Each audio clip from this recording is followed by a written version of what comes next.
E vamos agora falar com o Tiago Pires e com o Júlio Adler sobre o seu filme Saca. Vamos lá. Bora. Ai, não há. Olá, sejam bem-vindos. Bem dispostos? Tudo bem. Ok. Ótimo. Eu não sei, nunca sei se dá beijinho ou não. Ok. Fazemos assim, esta parte dá beijinho. Então vá, não todos. Damos Não beijinhos em beijinho. Portugal.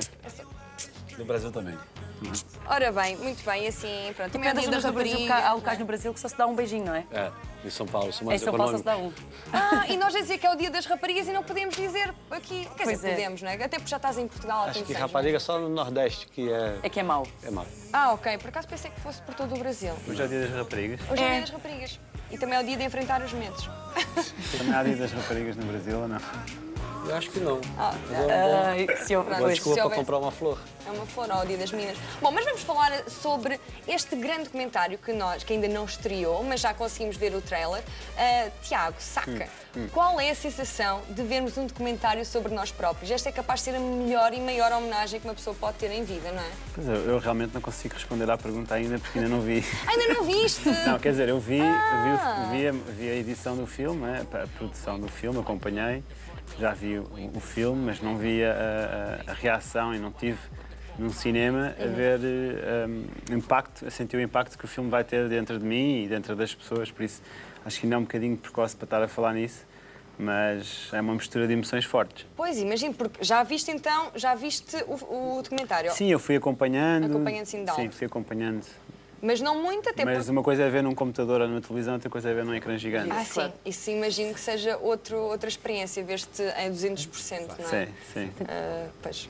Isto não foi uma ideia então que partiu de ti? Foi uma Foi uma ideia que partiu de ti. Mas tu decidiste não querer ver o resultado final? Não, eu vi o resultado final, mas, como eu disse, eu não vi, acho que no dia da estreia, Sim. e quando se vê uma coisa num ecrã Ok. gigante, É com completamente som, diferente. ao lado de pessoas, a emoção é outra. E eu sei, e Júlio, ele saberá dizer melhor, que tu não te intrometeste em nada. Portanto, sugeriste apenas algumas entrevistas de pessoas, mas o resto foi tudo feito. Vocês até podiam dizer muito mal do Saca, que ele não iria ter, não iria ter qualquer controle, Influência, não é? exato.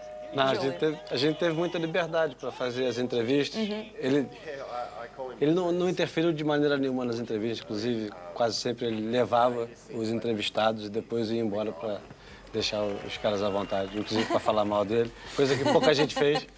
Pois acredito. Quando estás ao lado da pessoa e a pessoa tem que falar mal de ti, É mais corre muito complicado. bem, não é? Não, é verdade. Mas acho que não foi isso que aconteceu, não é? Foram muitas entrevistas, mais de 50. Foram. E testemunhos muito bonitos e acredito que de puxar à lágrima, não é? A realçar este trabalho que tens vindo a fazer e a importância. Eu não sei se tens noção, imagino que tenhas, da importância que tens para muitas pessoas e para o surf em Portugal. Inclusive há uma parte no filme em que diz, até no trailer, antes do Saca o surf em Portugal era só isso, surf em Portugal contigo, Portugal deixou de ser passagem e passou a ser destino. Como é que tu vês estas afirmações? Estou sendo-se orgulhosa, sinto-me orgulhoso, mas durante o processo estive tão envolvido na minha carreira que acabas por fazer a coisa automaticamente, sem pensar muito nisso. Depois o rescaldo da minha carreira e tudo aquilo que eu conquistei e que eu transmiti a um povo e que eu deixei vá à minha marca, é uma coisa que agora começa a fazer algum sentido pensar nisso. Mas até há um ano atrás, quando eu ainda competia, eu nunca pensei bem nisso, porque eu estava tão empenhado naquilo que só pensas em competir e na tua forma física, na tua performance. E isso. Agora é que as coisas começam pouco a pouco, alguns momentos nostálgicos já, Pois, mas acredito. olhar para trás e também muita alegria. E pronto, e este projeto é realmente o primeiro grande projeto depois da minha carreira competitiva. E eu Pois, quis- porque isto marca o final, tipo, não é o final, marca pelo menos a alta competição que tu tinhas vindo até agora a fazer, não é? Sim, eu acho que é importante deixar um marco aqui na minha carreira. Eu realmente deixei de competir, deixei de viver só para competir, como eu fiz nos últimos 18 anos. E agora a vida sorri de outros lados, vão aparecendo projetos interessantes, como este. Exato. E é engraçado porque não esperava que o Júlio aceitasse o meu convite. Fiz-lhe um convite. esperavas, O Júlio então vocês é do são Rio de tão Janeiro, amigos. vive em Ipanema.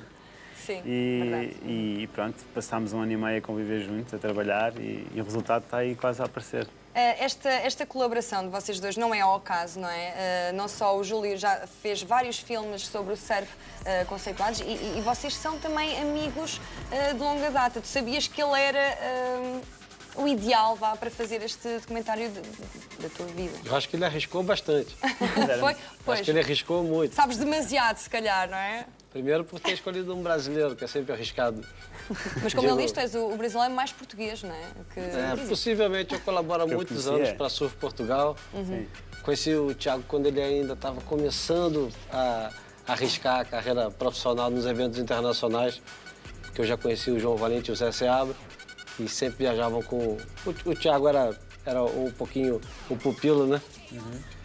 E fui acompanhando muito de perto o Thiago, principalmente por causa da Surf Portugal. E escrevendo para eles, eu olhava para o Thiago com uma atenção que eu não teria para um português se eu não colaborasse por uma publicação portuguesa. E também porque foi o primeiro português a entrar no circuito mundial, isso é de valor, não é? E a luta dele para entrar no WCT foi uma coisa que era... Você acabava se envolvendo muito com isso, porque cada ano que passava ele quase entrava, e não entrava, e no ano seguinte, de novo, muito perto. E tu... desculpa. Não faz mal, fala. Eu estava a dizer que inclusive, diz uma coisa muito interessante acerca da carreira do Saka, que foi feita de sangue, suor e lágrimas, que embora possa parecer um clichê, foi mesmo, não é? E mostra... Este documentário mostra esse lado, a dureza de um atleta de alta competição. Eu acho que não mostra assim tanto. Eu acho que o documentário, ele se debruça mais no momento atual do Saka, que é o momento que uma pessoa que passou os últimos 15, 20 anos a se dedicar exclusivamente por uma coisa, vai parar de fazer aquilo, e as dúvidas dele e a confusão que isso causa na cabeça da pessoa, e ao mesmo tempo revendo os grandes momentos que ele teve na carreira. As vitórias, os fracassos. Tanto as vitórias dele são tão importantes quanto os segundos lugares, que às vezes foram até mais importantes do que uma vitória que ele teve aqui em Portugal. Mas que é um segundo lugar, não é o primeiro. Mas para um português era muito mais do que um primeiro lugar, por exemplo, para um australiano. Para o australiano era banal chegar em segundo ou até em primeiro. Claro. E o Thiago não, ele estava fazendo aquilo pela primeira vez na história do país dele. Sim, tu até dizes uma coisa muito interessante no final do trailer, desta relação que nós portugueses temos com as finais, não é? Que por acaso correu-nos bem este ano, mas não costuma correr assim tão bem, não é verdade? Saka, concordas com esta... Tinhas noção que o Júlio tinha esta ideia de Portugal? Eu acho que Portugal é sempre aquele país que nós conquistamos coisas grandes, conquistamos coisas muito boas, mas sempre com muito sofrimento envolvido. Sim. É sempre, entre aspas, a ferros. Nunca é uma coisa... Parece que é mais difícil para nós. Nunca é uma coisa que flui, que vai sendo fácil e ganhamos. Nós somos sempre aquela nação que conseguimos fazer coisas grandes, como o caso da Expo 98 e inúmeras, do Euro 2004. Lembram-se bem da Expo, que vocês lembram-se bem, não é? Acho que a audiência do programa não se deve lembrar. Sim, eu lembro-me. Júlio, estavas cá. Por acaso eu vim em 98. Que giro. Fixe, ainda apanhou o ano por causa disso que da fizemos o Expo. Nós sabemos, o Júlio vem cá, então bora fazer Expo. Exatamente. Eu fiquei com uma dúvida há pouco, que é como, não só como colega de trabalho neste projeto do Tiago, mas também como amigo dele, quais é que foram assim os principais desafios na concretização deste projeto, que é a vida dele em estilo documental, num documentário neste caso? O principal desafio foi difícil. Houve algum momento que foi muito difícil realizar ou não? Olha, a conclusão é uma das partes mais difíceis. Botar o ponto final no filme é sempre muito difícil. O filme já teve 2 horas, depois teve 1h50, depois a gente sempre queria diminuir, claro. Acabou ficando com 1h40, que é um filme longo, principalmente quando a gente pensa em filme de surf, que é uma coisa que nunca passa dos 50 minutos. E arrancar as coisas desse cara é muito difícil também. Entrevistar o Saka e desconstruir um pouquinho a imagem dele mais séria, como ele está aqui no programa, ou como ele normalmente é quando ele é entrevistado normalmente para o público. Desmontá-lo, né? Desmontar, isso. É difícil. O que é estranho, porque ele... Não, é estranho não. Eu percebo, até porque ele é chamado de Portugal Prince. Portanto, o Príncipe de Portugal. São algumas. São Isso ainda te várias faz escorar? alcunhas. São várias alcunhas. Já perdi a conta. Saca, parece que esta ficou mais, o Portugal Prince. O que é que tu tens a dizer sobre? Ainda te faz escorar este título? Não. Acho que foi uma alcunha dada por um colega australiano. Quem foi? Foi o Fanning. Fanning. O Prince of Portugal. Não sei, eu acho que eles começaram a perceber o que é que a nação que eu tinha por trás, aquilo que eu representei para o meu país e como eles não têm esse mesmo impacto, deveria serem muitos mais, ou seja, a pressão, a atenção reparte-se por muito mais atletas do que no meu caso, que era o único e arrastava um país inteiro. Então eles, quando vieram cá de Peniche, perceberam desde o primeiro ano que a multidão na praia, tudo aquilo que envolvia a minha participação, é sempre muito maior do que aquilo que eles sofreram em casa. Olha, E começaram a perceber isso. e ainda bem, e és o príncipe de Portugal.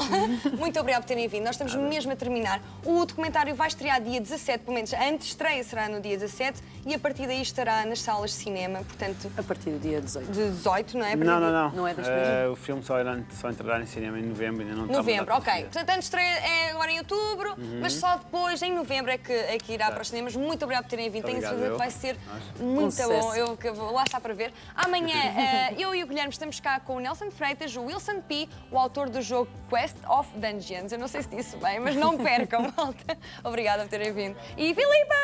Tchau! Obrigada.